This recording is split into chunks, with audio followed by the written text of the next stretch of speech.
Wall Street made contemporary China.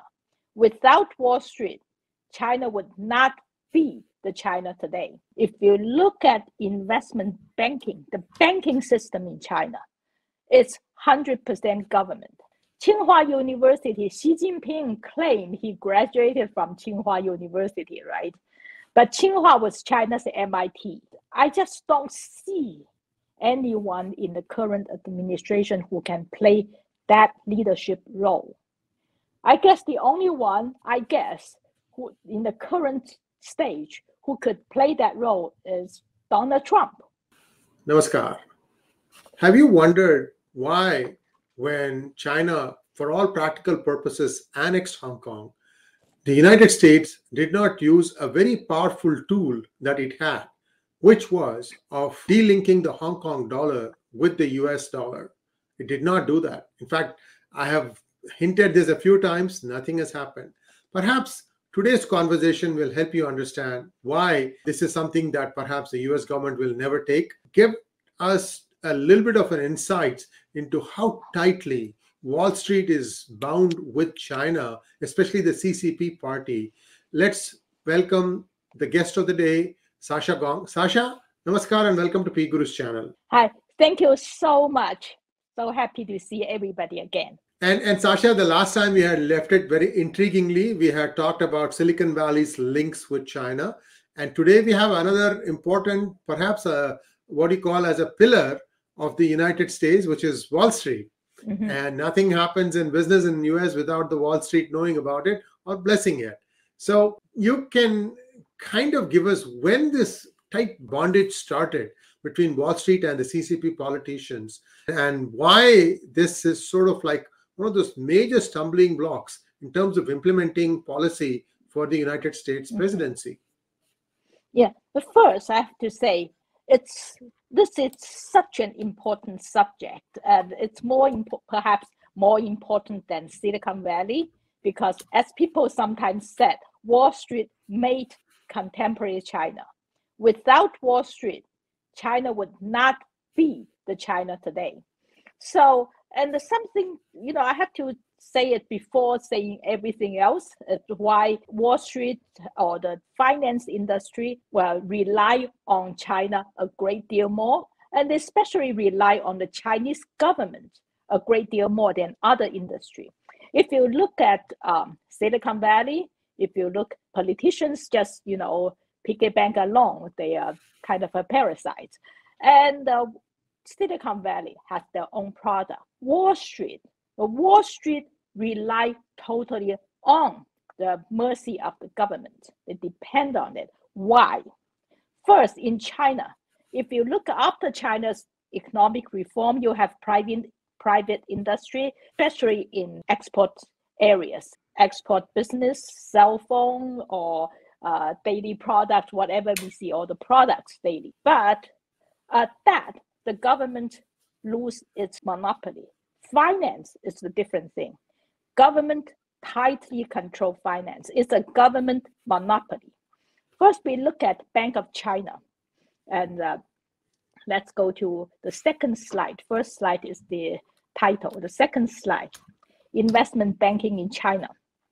And if you look at investment banking, the banking system in China, it's 100% government. There's no private banking. It's government control industry, and the government monopolized it. And without the government permission, no bank would be able, investment banking, would be able to operate in China.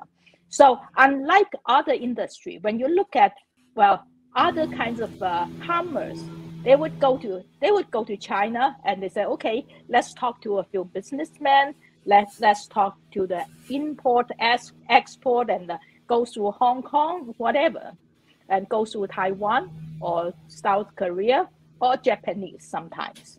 You talk to businessmen, you may get an OEM to export. But if you're banking, especially investment banking, you want to operate in China, you have to talk to the government first. That's why, the banking industry, the finance industry heavily depends on their personal relationship with the Chinese, especially government officials. And if you look at this slide, the first one is that the banking is monopolized by the state. And second one, look at who got involved in banking industry in China. Here we will see lots of names of the offsprings of the Chinese government officials. And that I will have special section to name the names and tell about their stories, who they are, what's their connection. Anyway, if you look at the banking industry, that is China's banking industry. I hope I made myself clear here. Yes, indeed. And it's very fascinating to know that, see, there's a period in history where, like, for example, Deng Xiaoping opened up China, but then somebody had to come in and lay the foundation, how finance is done, get the money flowing in, get the other things done. So the big four accounting firms, Wall Street, they all had their role to play. And I guess that was the time when positions started getting created in various places in China. Whoever had the power at that point got their people's place. And now you will need another revolution for you to be able to unseat all these people and get a new set of people in. So I think for now, these people are well said. So my guess, Sasha, and correct me if I'm wrong, whatever resistance, opposition that Xi Jinping might be facing in CCP would still be among these clique. It's just a few people in this who might be opposing him. But think of it. China, when Deng Xiaoping opened up China, and very few people, almost none Chinese, understood the finance industry, understood modern banking. It's all government officials and banking doing business, but China did not have a banking industry involved in any private involvement. So the first banking delegation went to China from Wall Street, from the United States, was in 1988. It's quite late. Remember, Deng Xiaoping started opening up China in 1978. So 10 years later, 1988, the first banking Wall Street delegate went to China and then look at, what's the possibility. The interesting story is that at that time, Bank of China had no translators. Bank of China did not understand, well, nobody in China at that time understood how to translate the financial language between Chinese and English. So Bank of China had actually some sort of a great graduate school type program. They have, that's the first time China had the graduate school program training modern banking students. So only have like a dozen students and very few students. They sent the students out to be translators because those are the people who only had some, understood both English and some finance, some words, some terms in finance. Remember, that's 1988. How late? And look at China today. Well, we are talking about less than 40 years, 34 years ago. So actually the first time, even after that, remember in 1989, what happened in China is the student protest and the Tiananmen massacre. And after that, the West started all sort of economic sanction against China. And but that did not stop Wall Street. About 3 years later, 1992, Wall Street, the bankers in Wall Street did their first business in China. Actually, the Chinese approached Wall Street first. The Chinese, the very huge state-owned automobile company wanted to get some capital in. They want to go to Wall Street and list in the stock market. So they had no idea what to do. They enlisted Wall Street bankers to help. And they successfully listed themselves on the, I think, Dow Jones at that time. That was the first investment banking activity in China. So after that, well, that's when Wall Street went to China and started. And after that, it developed very rapidly, very fast. So what we saw is, I think the first one, the one with the biggest entering in China, the biggest investment was Blackstone. But we talk about Blackstone later. The first thing that, let's go to the fourth slide, CCP offsprings working for the Wall Street. It's very interesting. The first thing Wall Street learned. Yeah. By the way, this is a picture, a graphic from a Chinese media site. So I can't translate all the names, but I'm going to explain. Since the banking industry in China was so monopolized by the state, Wall Street learned, the first thing they learned is how to work with the state. But they also learned another thing. The communist state was extremely, and is still extremely corrupted. Corrupted, that means Wall Street learned how to corrupt them as well. Which means you may not be able to buy a premier, but you can buy the premier's son or daughter. That's what happened in late 1990s, when Wall Street went to China, and very soon everyone learned how to hire an offspring of the high-ranking officials, especially the high-ranking officials in power. So let me explain this. You look at all the list of names. These are only a few examples. The first one, you look at it, that one is in charge of China's railway industry, and whose last name is Zhang, and his daughter was hired away by Morgan Stanley. And after his daughter was hired, Morgan Stanley got the contract, the Chinese railway. Look at how it works. And the second one was in charge of a very big state-owned company, Mr. Tang. And his son was hired by Morgan Stanley.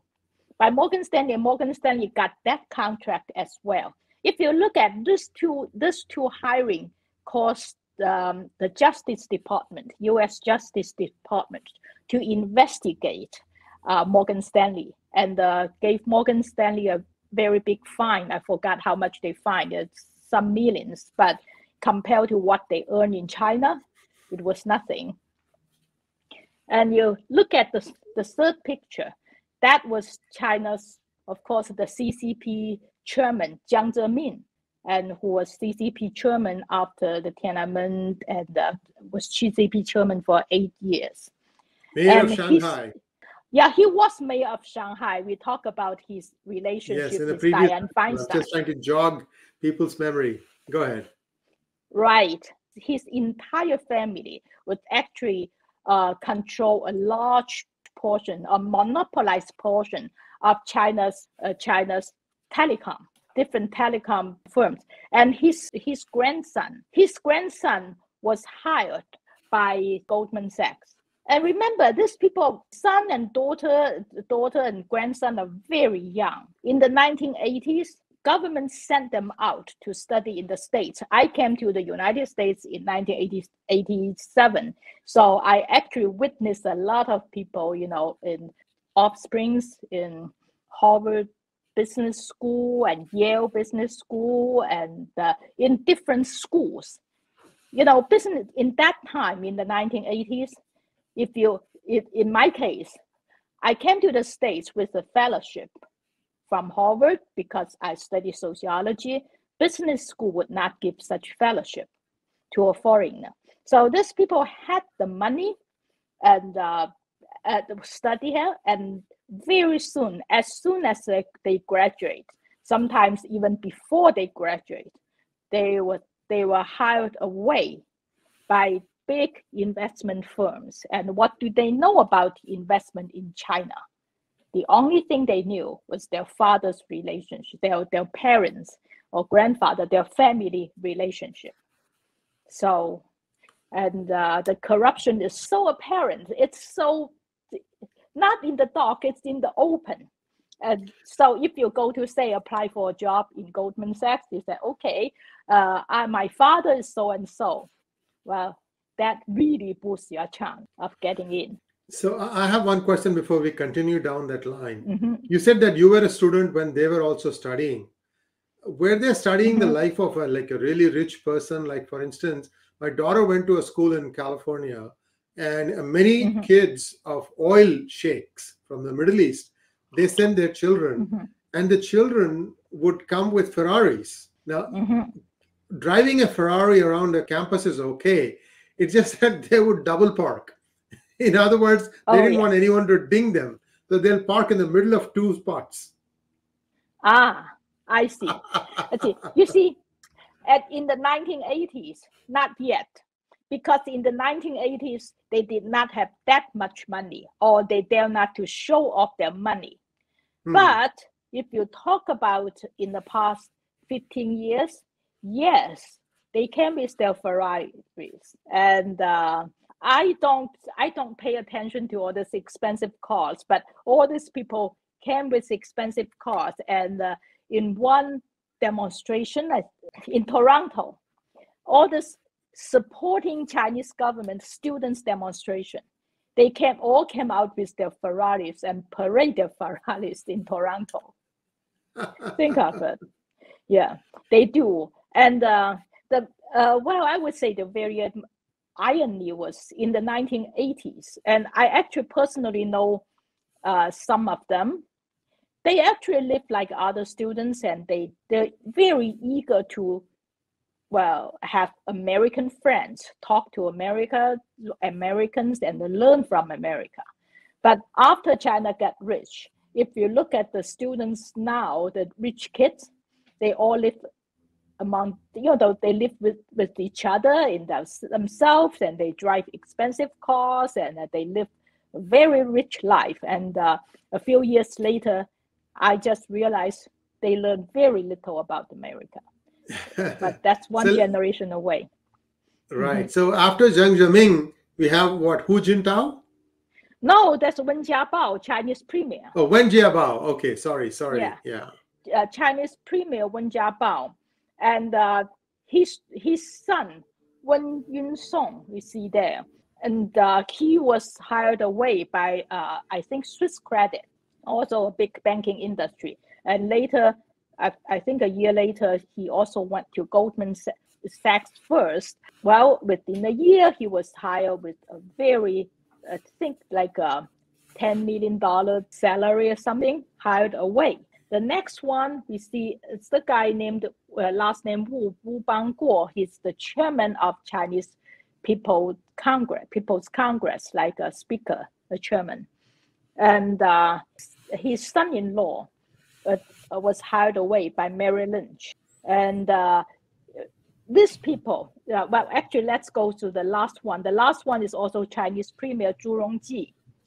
Zhu Rongji's son is also quite famous in the banking industry in China now. And at that time, in the late 80s, I think, he was hired away by, I think, by UBS. Anyway, remember all these young people, bunch of them, lots of them. After that, they learn how to they learn how the investment banking, the investment industry works, and that they all went back to China to open their own firms. And these are people who control China's finance, and these are people who, all the foreign investment banks have to deal with them. They have no other choice. So investment banking in China, they, instead of boosting capitalism, they boost crony capitalism. So it's a very famous industry for crony capitalism. Yes. Now, I have a question. We haven't seen anyone representing the Blackstone group in this list. Blackstone, well, not in this list. Blackstone group, the Blackstone boss did even better. He went to China himself. Oh. Yeah. Next slide, you see this, the Blackstone group. And I checked the data by the end of last year. Their investment in China is $731 billion. Blackstone is a real major player. And the guy on the right, his name is Stephen Schwarzman. And he's one of the two founders of Blackstone, two main. Anyway, so Blackstone was the pioneer in going to China. I think their first business in China was in 2007. In 2007, Blackstone went to China, invested and bought and worked with the China state firm. Remember 2008, when 2008 happened, what happened is that was a financial crisis, huge financial crisis. And the Blackstone went on the verge of bankruptcy. So what the Chinese did was the Chinese state bank purchased, with very high price of some Blackstone share and property and whatever. The Chinese saved Blackstone in 2008 during the financial crisis. So Blackstone actually owed gratitude to China. And what happened is that, and then Blackstone opened several branches in China, in Shanghai, in Hong Kong, in Beijing. Not only that, Stephen Schwartz, he has a Chinese name. He calls himself 𝙒𝙗𝙦 in Chinese. That's a very, very Chinese name. You have a little trace of his English name, but basically, if I only look at the name, I thought he would be Chinese. So he did better was he went to China. He donated $100 million of his own money. He launched a program at Tsinghua University with his name. In Tsinghua, is still there. I think he launched that in 2013. And both Obama and Xi Jinping wrote letters of congratulations to him. What happens is that when he launched the program, he announced the purpose of that program is to let the world know China better. First, let me say something about Tsinghua University. Tsinghua University, Xi Jinping claimed he graduated from Tsinghua University, right? But Tsinghua was China's MIT. Peking University, my alma mater, it's called Chinese Harvard, and its neighbor Tsinghua University is called Chinese MIT. And both schools, the two top schools, produced lots of CCP leaders, but Tsinghua produced more CCP leaders than Peking University. For one interesting reason, Peking University has a tradition of being rebellious. So if you look at the Tiananmen, look all the way back to May 4th, Peking University always led the rebellion. And Tsinghua produced engineers. And we all know Tsinghua University produced very submissive and very smart but submissive engineers. Hu Jintao came from Tsinghua as well, Chinese CCP chairman before Xi Jinping. So Xi Jinping also claimed he came from Tsinghua. So that's Tsinghua University and Stephen Schwartz have a program there to produce, as according to him, people who could influence the West. His own words is the mission of that center is to help the world to understand China. So that's interesting mission. Yes, indeed. Yes, indeed. Shall we go to the next slide? I have a set of questions, but I'll ask them after we are. Yes, actually, let's also add a little bit. And so far, his center organized different talks, speeches, and different events, which actually really helped the Chinese influence Chinese leaders and also influence the West. That's what we can see. And we also can see in every key event, whatever happened, Mr. Schwarzman always side with the Chinese, including after the pandemic, and he defended the Chinese government, the pandemic. Next is Goldman Sachs. The Chinese say, whenever there's financial activity, there's Goldman Sachs. I think it says all. Goldman Sachs people are, well, they have offices in Beijing, Shanghai, of course, also. Goldman Sachs people are specifically good in dealing with the Chinese high-ranking officials. Remember, we talked about John Thornton before in our first show. John Thornton came from Goldman Sachs. He left Goldman Sachs. He was always close, very close to the Chinese leadership. So if you go to the news in China, I don't even want to list or some event, because they are actually everywhere. Especially the Goldman Sachs people are very close to the Chinese banking system and Chinese.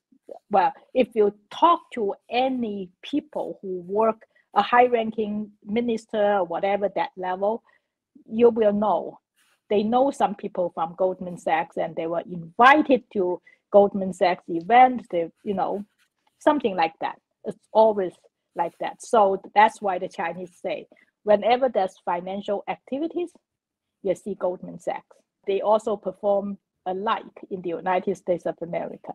You see Goldman Sachs people in every administration, and it's Hank Paulson also from Goldman Sachs, right? We also in the Bush administration, Obama administration, and the Trump administration, every administration, even according to records, 75%, I think it's in 2014, I remember, 75% of Goldman Sachs money went to the Democrats, but they are popular among the Republicans as well. I see that you have two pictures here, Lloyd Blankfein on the right side and Hammering Hank on the left side. He was the Treasury Secretary and the 2008 crisis. So you want to share some interesting tidbits? Like, for instance, the first day the Congress voted down his proposal, then he went on all, in his knees and pled before Nancy Pelosi, please, you are going to sink the entire world economy, world financial system. Oh, Hank Paulson. One thing about him is that actually his assistant was my good friend from Harvard, I could say. At least for a while. After he finished, after Obama went to power, he flew to China at least twice a month. He does lots of business in China. And what are the details? That's their secret. We don't know, but we also know these people never spoke against China. I think that would be enough. And think of how important these people in the US finance industry, they control everywhere. And they never spoke against China. I have a list of other players here. We see Warren Buffett. Well, Warren Buffett, at least one business I know he was doing it. I think he made 5 times of profit in 7 years investing in petroleum China, and he worked closely with them. And Hank Paulson worked closely with whatever money is. We are talking about billions of dollars. And we also see UBS, and we also see Morgan Stanley's female head in the Asian market. So we look at everyone. So the last slide, I have a picture there, and then we can discuss more details. This is a picture on the left. It's Mr. Wang Qishan, last name Wang. And on the right, it's his boss, Xi Jinping, of course. Wang Qishan, I met him a few times in the 1980s. That's a very interesting personal background. Like my generation, I think he's 70 something. He was born in 1949 or around those years.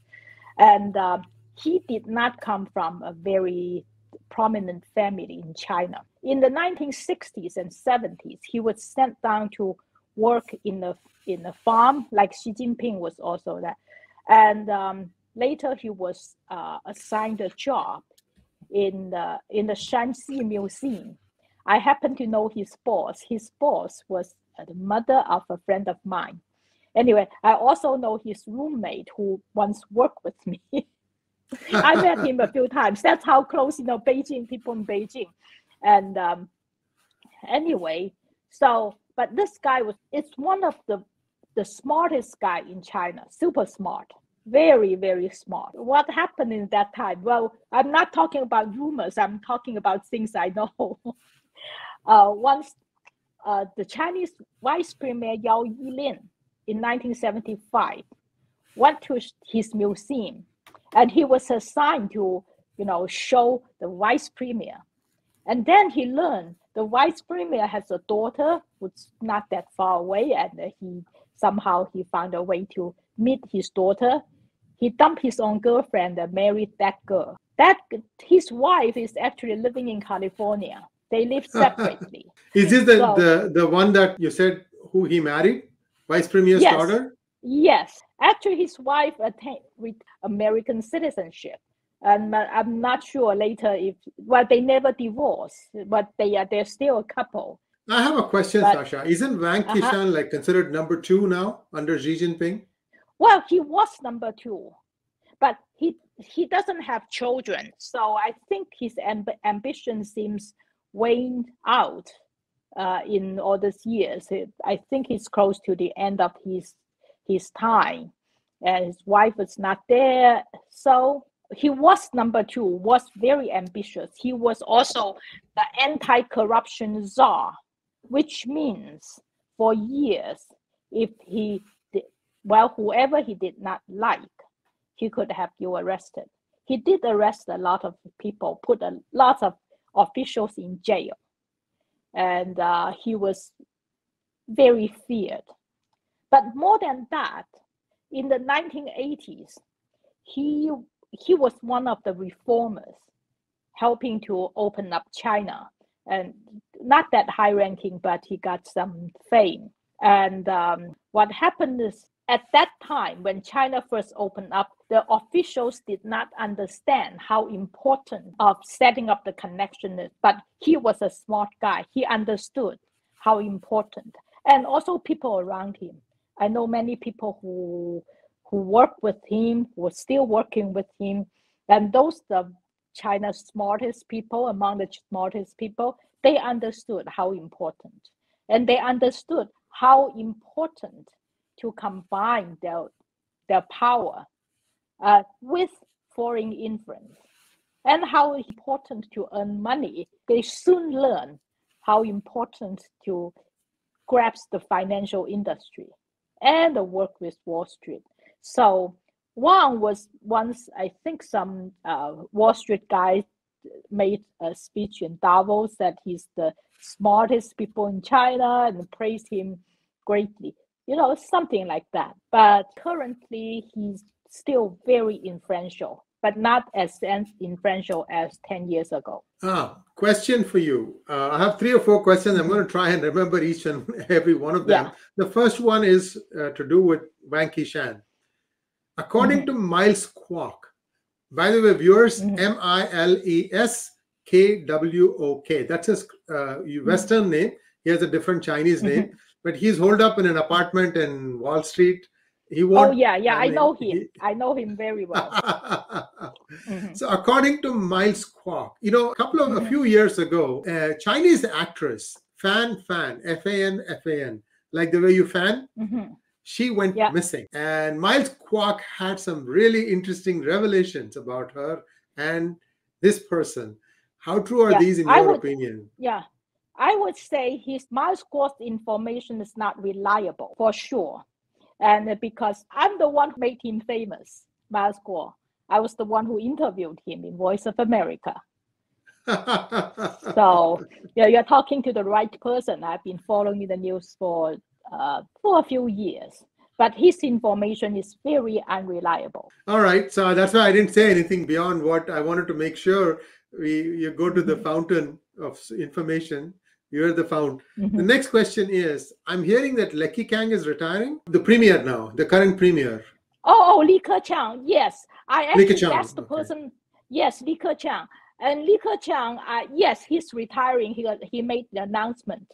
I actually went to college with him. I know him very well. Yes, that's right. You told me, yeah. Yeah, he's retiring. He's 67 next year, I guess.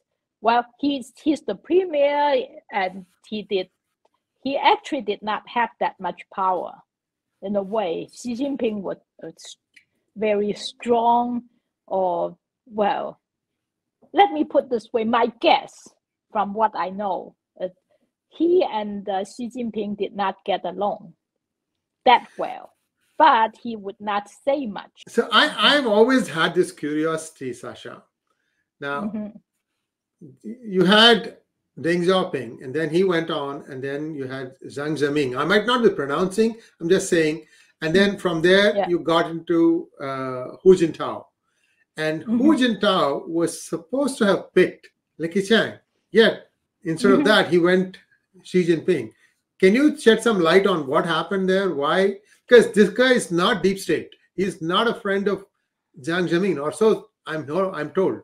Well, he's actually Jiang Zemin picked Xi Jinping, not Hu Jintao.